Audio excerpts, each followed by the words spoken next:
Here in Riverside County, leaders are taking action to integrate diversity, equity, and inclusion into county operations to ensure all residents have what they need to live fulfilling lives. Riverside's Human Relations Commission is an example of how cities can play their part in creating safe and culturally vibrant communities.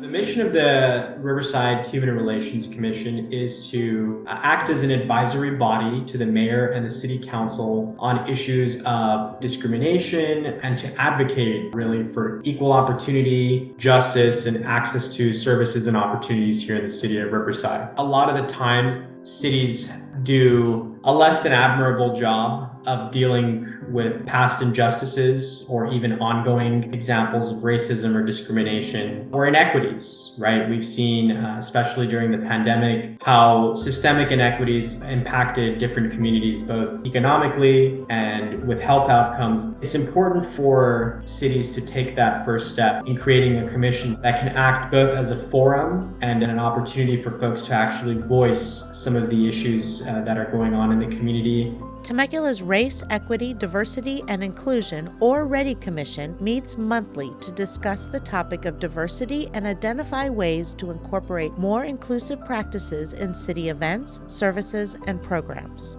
The REDI Commission's February meeting was dedicated to the celebration and a proclamation of Black History Month. Palm Springs has a Human Rights Commission with the purpose of protecting diversity in the community and improving human relations with education and awareness. Some of the things that the Commission has done is really lead the effort on inclusivity in housing to ensure that housing was accessible and affordable for communities here in the city of Riverside. Most recently, and something that I'm very proud to be personally working on, we've actually implemented a community support grant, which will be allocating Commission funding to actually support the work of community-based organizations, nonprofits, neighborhood groups that have been leading the work of addressing discrimination and intolerance and inequities in the Riverside community. One of the most effective ways to see change in your community is to get involved. A lot of the issues that affect members of our community, whether it's being unsheltered or being targeted because of your race or ethnicity or your sexual orientation, or having decisions made for you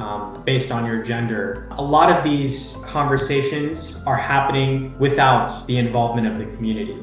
Get involved in your local board or commission, show up to city council meetings, to write to your city council member. The greatest impact we can make is on a local level. And what starts off as maybe one or two voices can very quickly grow into a very strong community of voices advocating for protection or for addressing inequities or for righting wrongs that may have existed in the community. There's no quick fix to ensuring a more inclusive society, but by valuing diversity and taking steps towards inclusion, leaders and residents are beginning to build solutions that will strengthen their communities.